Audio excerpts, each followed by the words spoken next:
한 가지 제가 묻겠습니다. 자, 이 시대를 어떤 시대라고 말할 수 있을까요? 미디어 시대요. 예, 그렇죠. 미디어 시대 또는 초고속 인터넷 시대 또는 메타 시대. 4차원의 시대, 네, 여러 가지로 표현할 수 있습니다. 그런데요, 저는 이 시대를 중독 시대라고 말하고 싶습니다. 자, 왜 중독 시대라고 말하고 싶냐면, 자, 여러분 어떠세요? 늘 우리가 일상에서 생활하면서 매일 보는 게 있죠. 그렇죠? 매일 먹는 게 있죠. 매일 활동하는 게 있죠. 그런데 그것을 매일 하다가 안 하시면 어떨까요? 어떤 사람은 컨디션에 난조가 생기죠. 어떤 사람은 운동선수들은 그날 아침에 내가 말이야 이거 먹은 날이면은 이상하게 스트라이크 아웃을 당하더라고. 이런 징크스 이야기를 합니다. 물론 가벼운 거죠. 그렇지만 사실은 우리는 은연중에 모든 인생은 어떤 체계, 중독 체계에 의해서 조금씩 자신도 모르게 중독되어 가고 있다는 것입니다. 자, 우리 문화는 실질적으로 많은 사람들이 중독 속에서 살아가고 있습니다. 스마트폰 중독, 인터넷 중독, 성중독, 일중독, 도박 중독, 알코올 중독, 또 니코틴 중독, 이런 등 많은 중독들이 있습니다. 그 중독들 중에서 나는 어떤 것에 제일 관심이 많을까? 몇 년 전에요.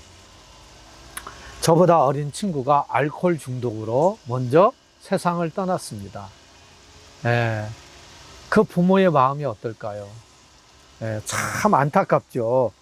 자, 이런 말 들어보셨습니까? 처음에는 사람이 술을 먹고, 그 다음엔 술이 술을 먹고, 그 다음에 술이 사람을 먹고. 그렇게 되면 어떻게 될까요? 어떻게 될까요? 중독되죠. 중독되죠. 그런데요, 우리 문화는 이상하게도 참 술 인심이 참 좋아요. 그래서 지나가는 사람에게도 이리 와서 한잔 하시게 그러면서 지나가는 사람에게도 술을 권합니다. 그리고 그 다음엔 더 얼마나 웃기는지 아세요? 술을 드시고 난 뒤에는 서로 술값을 내겠다고, 내가 낼게. 그래서 몇십만 원 쫙 긁죠? 그날 집에 들어가서 어떻게 돼요? 개박살 나겠죠. 이렇게 우리는 은연중에 알코올 중독에 아주 익숙해 있습니다. 그래서 우리나라 사람들은 술을 먹지 않으면 대화가 안 될 정도로 술 의존도가 높습니다. 그렇습니다. 커피 마시면서도 대화가 됩니다. 밥을 먹으면서도 대화가 됩니다. 그런데 우리 의식 속에는 술 먹어야 된다 이런 생각을 갖고 있는 사람이 60% 이상이라는 사실 아십니까? 자, 한번 생각해 봅시다. 자, 제가 이 시대는 굉장히 중독과 밀접하다고 그랬습니다. 자, 아버지는 도박 중독, 엄마는 쇼핑 중독, 아들은 게임 중독. 이 집의 풍경화를 한번 생각해 보십시오. 어떨까요? 좋아 보이십니까? 존재하는 것은 중독에 길들여진다라는 말처럼 인간은 실존적인 그 삶의 현장에서 삶이 조금씩 중독되어져 간다는 것입니다. 현대 대중문화는 중독 체계를 가지고 있습니다. 그래서 이때는 클래식을 들어야 돼. 이때는 7080 노래를 들어야 돼. 이때는 이걸 먹어줘야 돼. 그래서 뭐 해줘? 꼭 그 시기에는 그걸 해야 되고 들어야 되고 먹어야 되고 이렇게 우리는 중독 체계에 젖어 있습니다. 어떠세요? 안 그러신가요? 중독은 고대 사회에서는 전쟁을 치러서 노예로 사로잡혀 온 사람들이 거기에서 노예 생활을 하는 것입니다. 감금되거나 자신의 의사와 관계없이 노동을 하는 것입니다. 그래서 그것을 굴복하는 그 모습을 중독이라고 말합니다. 자, 사전적인 용어로 보면은 뭐에 사로잡히다, 뭐에 굴복하다, 뭐에 주인이 바뀌었다, 이렇게 말합니다. 그래서 중독은 자기 노예화라고 말합니다. 그러니까 자기도 모르게 그걸 하지 않으면 안 되는 겁니다. 이제 좀 더 쉽게 설명하면요. 제가 오늘 어디를 갑니다. 그런데 어떤 생각이 들었습니다. 근데 그 생각을 내가 내버려 두면 생각이 어떻게 하죠? 마치 자기가 주인인 것처럼 나를 자기 생각대로 막 끌고 다닙니다. 부정적인 생각으로, 어두운 생각으로, 절망적인 생각으로. 중독이 바로 그런 것입니다. 처음엔 내가 술이 좋아서 먹었습니다. 처음엔 내가 좋아서 담배를 핍니다. 그런데 어느 순간 담배를 피지 않으면 컨디션이 안 올라온다고 생각합니다. 그래서 나는 줄담배를 피기 시작합니다. 나는 그래서 뭐예요? 계속 쇼핑을 합니다. 여러분, 스마트폰, 그걸 통해서 우리는 어떤 것을 하게 됩니까? 예, 전에는 가서 물건을 샀지만 지금은 스마트폰으로 쇼핑 중독이 됩니다. 지금은요, 스마트폰으로 뭐가 돼요? 알코올 중독, 물질 중독, 이런 것이 다 생기는데 아편을 스마트폰으로 살 수 있다는 거예요. 이렇게 다 뭐예요? 중독이 스마트폰으로 막 확산된다는 거예요. 그래서 스마트폰을 제가 뭐라고 표현했어요? 핵폭탄이라고 표현한 것입니다. 자, 우리는 이 중독을 심리적으로는 증후군 또는 중독자를 강박적 노이로제 환자로 보고 있습니다.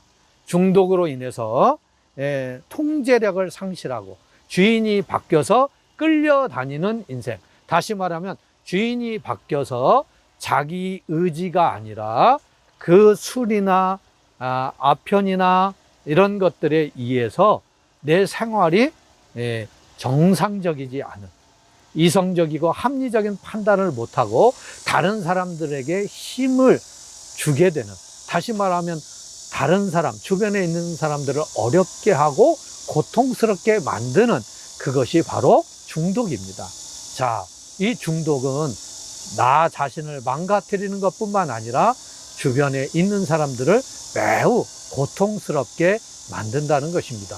자, 중독이 무엇인지 이해하셨죠? 그냥 한마디로 말하면 중독은 내가 주인이어야 되는데 어떤 물질이, 어떤 물건이, 어떤 행동이 마치 전부인 것처럼 나를 지배한다는 것입니다. 그래서 중독을 크게 두 가지로 나눕니다. 하나는 물질 중독, 다시 말하면 섭취 중독이라고 합니다. 다시 말하면 먹는 것으로, 자, 알코올, 아편, 그 다음에 니코틴, 또 섭식장애, 폭식증, 거식증, 이런 것들은 다 물질 중독에 해당합니다. 또 과정 중독이라고 말하는 행위 중독이 있습니다.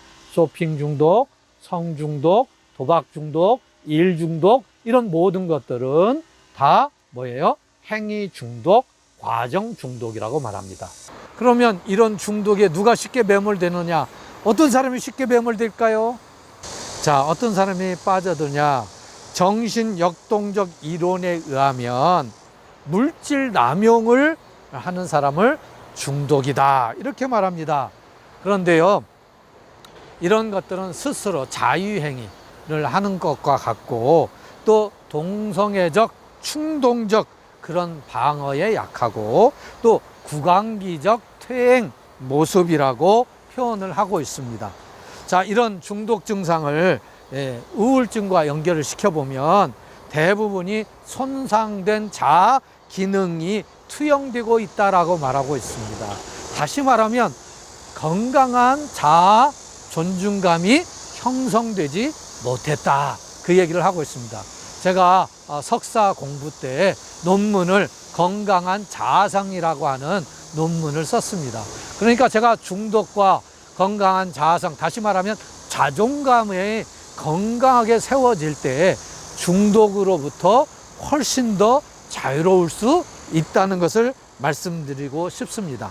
그런데 실제 아편 중독 환자, 또 알코올 중독, 환자 40% 이상은 대부분이 우울증을 경험했다는 것이고요. 이 중독자들의 특성은 거의 일반인들에 비해서 뭐냐면 자살률이 20배나 높다고 합니다. 그러니까 우울 증상을 앓고 있는 사람들은 의외로 중독에 쉽게 더 빠져든다는 것입니다.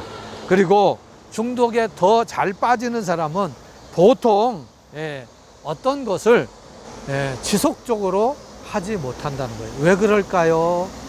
그것은 이 중독에 빠져드는 사람들의 가정 환경을 들어보니까 아버지가 권위적이고 지속적으로 명령, 이것에 의해서 익숙해 있고 그 과정 속에서 엄마에 대해서 굉장히 양가 감정을 갖고 있다는 거예요. 거절과 소유에 대한, 그러니까 안타까움과 분노가 같이 자리하고 있는 사람, 이런 사람일수록 어떻다는 거예요? 중독에 쉽게 빠져든다는 거예요. 그러니까 한편으로는 엄마가 불쌍하기도 해요. 근데 한편으로는 엄마가 막 화가 나기도 해요. 왜 그렇게 아빠한테 매맞고 살아? 왜 그렇게 하인처럼 살아? 이해할 수 없어. 그래서 자기가 딱 막아줄 수도 없으니까 거기에 대한 이 양가 감정이 존재하고 있습니다. 또한 이런 사람들의 특징은 어떤 것에 대해서 내적으로 통제력이 부족하다는 거예요.